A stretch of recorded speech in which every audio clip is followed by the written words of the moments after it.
श्रीगुरुभ्यो नमः हरिः ओम् ॐ अखण्डानन्दसम्बोधः वन्दनात् यस्य जायते गोविन्दं तमहं वन्दे चिदानन्दतनुं गुरुम्.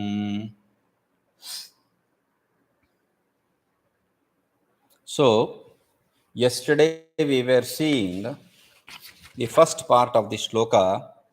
Sargam Vakti Asya Tasmadva Etasmadityapi Shruti. The Shruti also explains the creation with Tasmadva Etasmadatmana Akasha Sambhutaha Sakashat Brahmanaha. From the Brahman. The Shruti also explains the creation is from Brahman.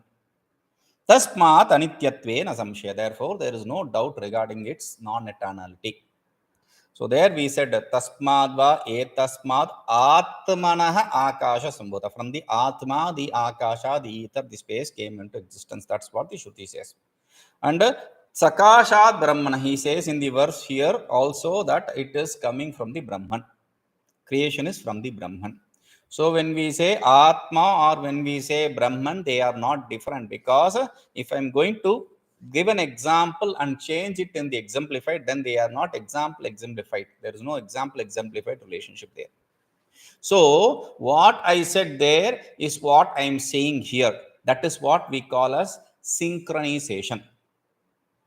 Okay, so if there is no synchronization like that, then I cannot establish anything. Okay, so he says, therefore tasmat anityatve, therefore regarding its non-eternality. How can I say just because it is from Brahman, how can I say it is non-eternal? Simple. We have a simple logic. We teach this logic when we study Vedanta. Yet the tarka actually. Yet kritakam tad anityam. Simple logic this is. Yet kritakam tad anityam. This applies to any place. Yet kritakam tad anityam. Whatever is kritaka, whatever is created. Kritaka means created. Whatever is created, that is non-eternal. Simple. If it is created, it is non-eternal.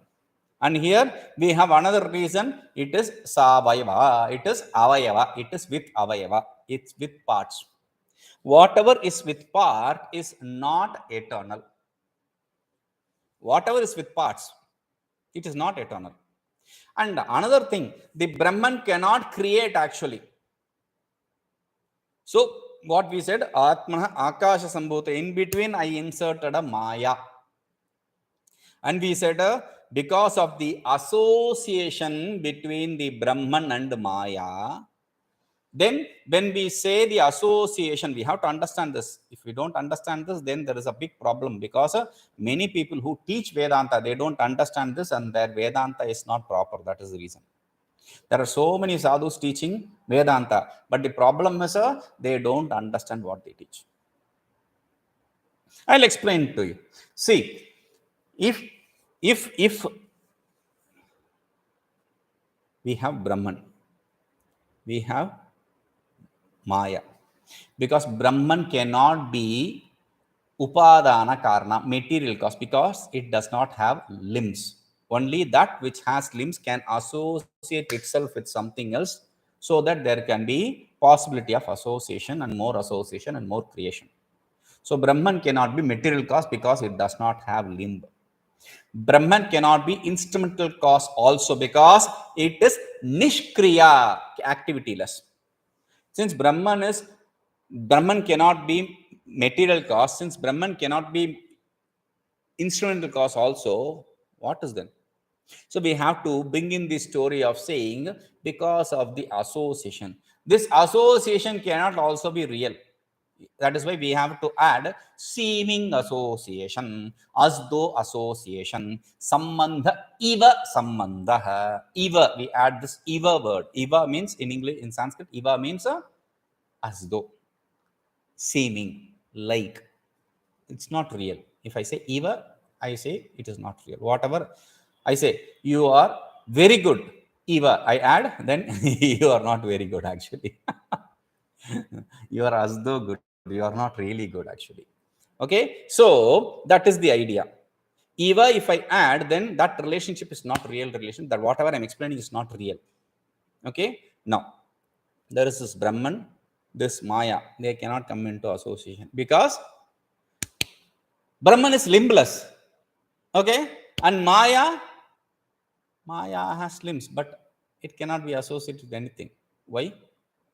Maya means in simple terms. What is Maya? In simple terms. Ya, ma, sa, maya. Ya, ma. That which is no. That is Maya. Ma means no, not, does not exist. That which does not exist. That which does not exist. That which is no. That is Maya. Ma means no. That which is no is Maya. That is the definition for Maya. Simple definition, of course. So, since Maya really does not have any existence, how can something which has existence can be associated with non-existence? Okay.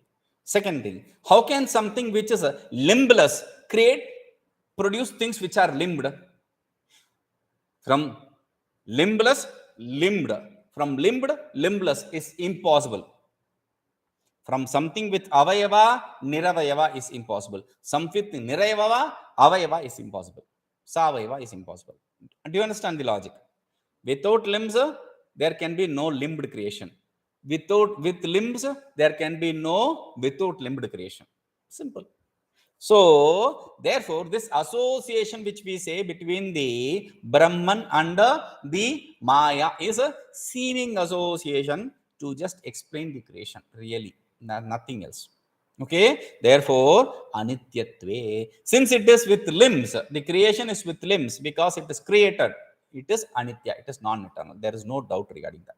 Okay, now, next is he saying, सर्वस्यानित्यत्वे सावयवत्वेन सर्वतः वैकुण्ठादिषु नित्यत्वमतिर्भ्रम एव मूढबुद्धीनां. Beautiful. सर्वस्य अनित्यत्वे सावयवत्वेन सर्वतः वैकुण्ठादिषु नित्यत्वमतिः.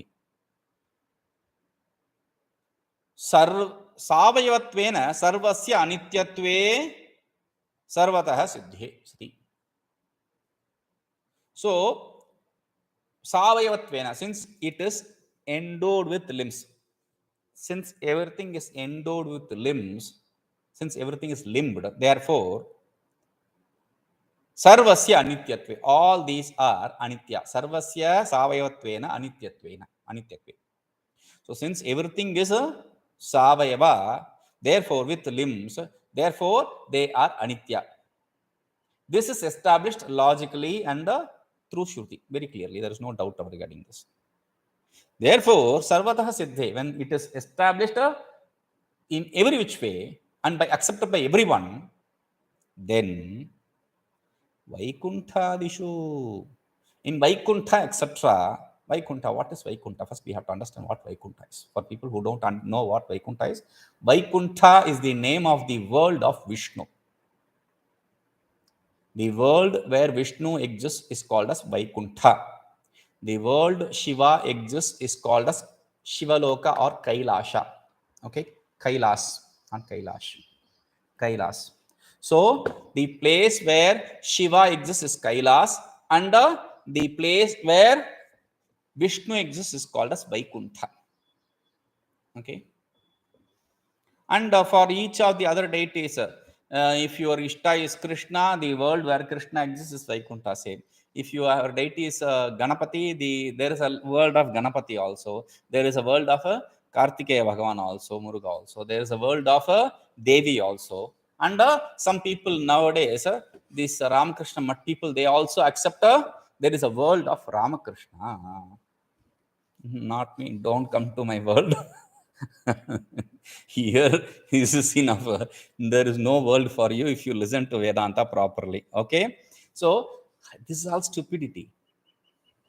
What kind of world can there be? Vaikuntha itself is illusory. All this creation itself is illusory. You are talking about some other creation. Idiots. So nityatvam ati brahma eva. This thinking that it is nitya, you go to Vaikuntha, everything is solved. There is no coming back from there. All these ideas regarding Vaikuntha, etc. worlds, because local this loka is from the word lokr. Lokr means to see. So that which is seen, that which is drishya, is a anitya. If it is seen, drishyatvat anitya, mithya, we already established it. So he says lokr darshne, that's the root word. So matir brahma eva, that nityatva matir, that idea that it is nitya, it is only brahma, erroneous. There is no proof for it. Therefore, an erroneous idea for whom? Muda buddhinam, for idiots. The idiots fancy them for eternality, but there is no eternal world really, because there can be no eternal world. Why? Because it is creation, because it is world. How do you know? Tell me. Vaikuntha. Have you been to Vaikuntha? Without going to Vaikuntha, how do you know Vaikuntha is non-eternal? You can ask this stupid question. My answer is very simple. See, Atmana Akasha Sambhutah. From the self, space came into existence. Avakasha Pradhatratum Akasham. That which gives space for existence for everything is called as space, ether. Now, Vaikuntha is inside the space. Okay. If you are not convinced with that, Akashad Vayu, Vayu Agni, Agner, Apaha. From this, in this order, Apa, water came into existence. Water. And he is beautifully enjoying his snake bed and in milky ocean. That is water.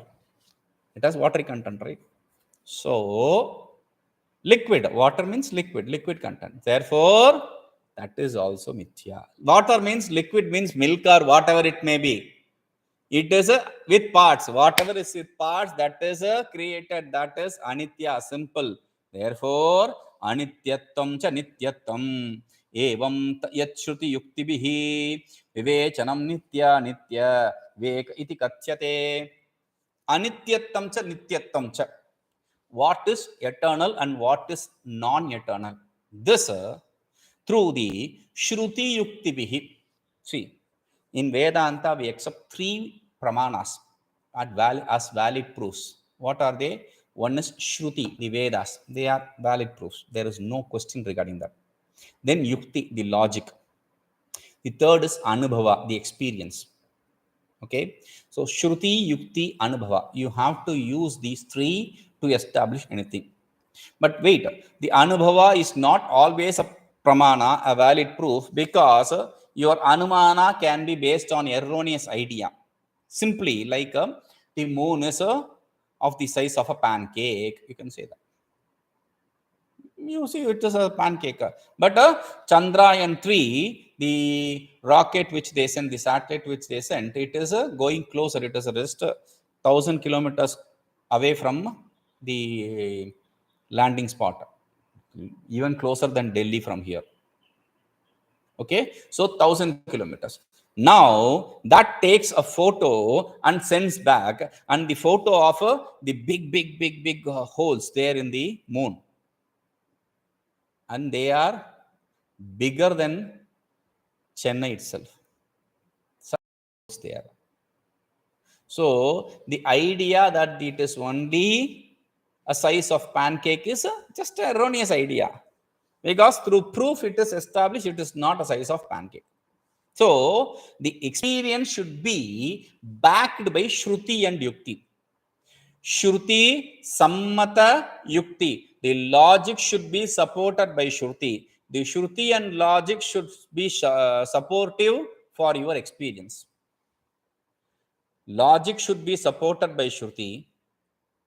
Your experience should be supported by Shruti and logic. Without that, you cannot establish anything. We saw this in the introduction itself. Introduction, I didn't use any Shruti. I just established everything through logic.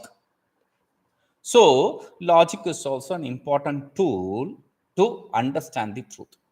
So, that is why he says, Shruti Yukti Bihi, through the Shruti words and through the logic, whatever we understand that if all this is eternal and that is non-eternal, that Vivechanam. There is nowhere it is said experience. You added experience on your own. This is what is accepted in the tradition. And here itself he says, Vivechanam, inquiry. Inquiry, why do you do inquiry? Using the Shruti and Yukti, using the Vedas and the logic, Upanishads and the logic. Why do you use it? To gain the knowledge. Knowledge is experience, right? Knowledge, jnana and experience, anubhava are not different. We have established it in the beginning itself. So don't go back there again. Knowledge and experience are one and the same. So, Vivechanam, this inquiry, this knowledge is what is called as a Nitya Vastu Veka iti kachyate. This is what is called as Nitya Vastu Veka. Okay? So, Nitya Vastu Veka, discrimination does not mean discriminating people by class, creed, sex, whatever not. Discrimination means simple for us. Discrimination means self is eternal, everything in quotes, everything else is a non-eternal. Over. Only self is eternal. Atma eva nityaha anyat sarvam anityamiti matihi.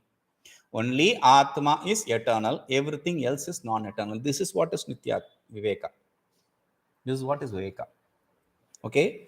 Next, 22nd shloka. From 22nd shloka till 90 something shloka, 72 shlokas. 72 shlokas. In the next 72 shlokas, he is going to discuss only about vairagya, dispassion. Some people opine that Viveka is cause and Vairagya is effect, but that is not so. Viveka may be cause for Vairagya. Vairagya is cause for Viveka too. Through Viveka you gain Vairagya. Through Vairagya you gain Viveka. Through dispassion, through discrimination you gain dispassion. Through dispassion you gain discrimination. It is both ways. And without one supporting the other, without gaining the other, whichever one you have, if it is even complete, that is useless. I mean, if you have Viveka, discrimination, but you don't have Vairagya, dispassion, then your discrimination will only lead you waste, astray. It will not lead you anywhere. People, these people who teach Vedanta without even having any set of Vairagya, it is only like that. Blind leading the blind. There is no point in understanding anything from them. But Vairagya, if you have and you don't have any Viveka, then you will be a crazy idiot. There is no Viveka. What point is there? You will be only rude. There is no Viveka means you will be only rude. So, Viveka without Vairagya and Vairagya without Viveka is useless. So, therefore, after cultivating, after gaining some Viveka, he is taking you to the Vairagya. What is Vairagya actually? What is Vairagya? Dispassion. What is dispassion? What did the shloka say? Iha amutrartha falabhoga viragaha. Iha here, amutra hereafter, artha objects, phala as results, bhoga experience, viraga dispassion. Non-attachment, desirelessness for the experience of the objects as a result here and hereafter. Desirelessness for object of experiences here and hereafter, simply. That is what is called as dispassion. Okay, now he says, Aihika mushmikartheshu shyanityattvena nischayat naispruhyam tuchcha buddhya tat vairagyam iti iryate yat tat vairagyam iti iryate. Aihika amushmika artheshu hi anityattvena nischayat. Aihika, ihaloke bhava aihika. Okay, that which happens in this world is called as aihika. Amushmika, amushpin loke bhavaiti amushmika, that which happens in the other world. Whatever happens, artheshu, whatever objects that exist in this, artha means objects, whatever objects that exist in this loka, or whatever objects that exist in the other loka, other world, he anityatvenan, definitely they are anitya, they are non-eternal. We know, yat kritakam tad anityam, because it is created, that is anitya. with this idea that they are anitya, nishchayat, with this clarity, determination that they are definitely non-eternal. That because, see, I was using this tool in Tamil. See, the Brahman cannot create because it is neither with parts nor with activity. And Maya is useless because of their association. You create the creation, and that creation we said is useless. I have a tool for explaining this. This is a rubber snake. Okay, we use this example in the Vedanta. If you understand this example, you understand Vedanta. We call this rope snake. Okay, we call this rope snake. Now, this rope in which you superimpose the snake, okay, this rope and in which you superimpose the snake. Now, I see the snake because, oh, how can you say this does not exist? Because wherever I kept my glasses, eyeglasses, they are there, and wherever I kept this book, that book is there. That experience is there, complete without any change every day. That's a good question. See, simple. You have the experience of snake, okay, and after I show torch and all that, and I say this is only a rubber, this is only a rope, this is not snake. Okay, now you understand it is not a snake. Okay, now you understand. Now tell me, this snake which you saw before, where did it come from? Which was the cause? Was it the rope or was it the snake? Neither the rope nor the snake are cause for the experience of snake in this. The snake exists, that existence is because of this substratum rope. The idea of snake is from somewhere, but the snake you see here is of this length of breadth of this rope. Because of the ignorance of rope, the substratum, you see the snake. So ignorance is the cause which gives you the existence for this world, not the Brahman. Because you are ignorant regarding the substratum, everything pops up. Otherwise, there is no possibility of anything coming into existence. Okay, so whatever you see, they are non-eternal because they don't have a real existence. How can something which is created by a non-existent Maya be real? Brahman, which does not have part, cannot create things with parts. That which does have parts cannot create things without parts. So there is no possibility of the creation through Brahman and Maya association also in reality. But for sake of explanation, you are experiencing this world. Therefore, I have to explain something. So he says, Aihika Amushmika Artheshu, he.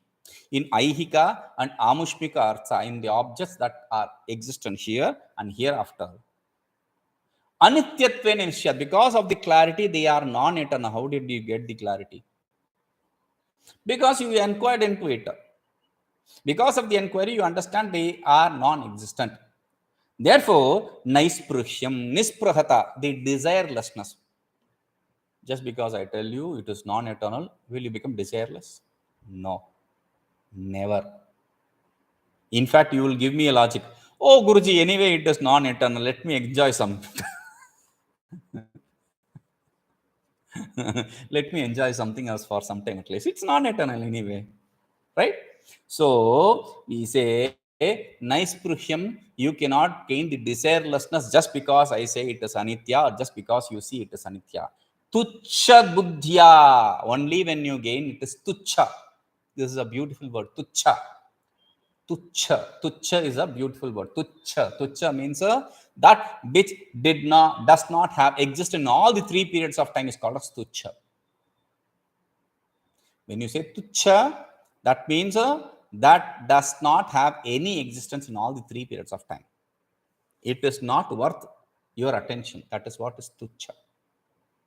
Like I say, this castle in the sky. Do you see any castle in the sky? Is there any castle in the sky? No. It cannot exist in all the three periods of time. The rope snake, can the rope snake ever exist? No. Barren woman's son, can she really exist? That barren woman's son, can he really exist? No. So all those ideas regarding all these is useless. Okay, so tuchcha buddhya, with that idea that is useless, only then you will have the desirelessness. Until there is a it is anitya, if it is non-eternal, still you will try to use it according to your whims and fancies, because you don't want to throw just because it is a non-eternal. You know many non-eternal things, but you keep it because it will be useful for something or other, right? So only if you have tuchha buddhi that it is useless, you will never keep it with you. So that is why it says tuchha buddhya naispruhyam, that desirelessness which you get because of the idea, the knowledge that it is a tuchha, that yet tad vairagyam iti. That is what is called as vairagya, dispassion. That is what is called as dispassion. From here, I told you 72 slokas. 72 slokas, in next 71 slokas, he is going to explain things which are what exactly Bhagavan Sureshwaracharya wrote in his commentary called Bhashya Vartika. In Taittiriya Upanishad, there is a Bhashya, commentary by Bhagavan Bhashyakara. Okay. Now, on that commentary, there is a commentary in verse which is written by Sureshwaracharya Bhagavan. His disciple called Sureshwaracharya, he wrote that commentary. That is called as Vartika. Okay, he wrote Vartika in on Taittiriya Upanishad, he wrote Vartika on Brihadaranyaka Upanishad also. So that Vartika has exactly the same ideas which you are going to see here. Next few slokas. The next few slokas are for you if you don't have Vairagya, enough Vairagya, to have more Vairagya, enough Vairagya for understanding Vedanta. He is going to instill that, beat into you, that Vairagya. These are all the ideas which you can see there in Vartika also, Bhashya Vartika also. He just picked it up from here. So we will see this one by one. Okay. Om Purnamadah Purnamidam Purnat Purnamudachyate Purnasya Purnamadaya Purnameva Vashishyate. Om Shanti Shanti Shanti.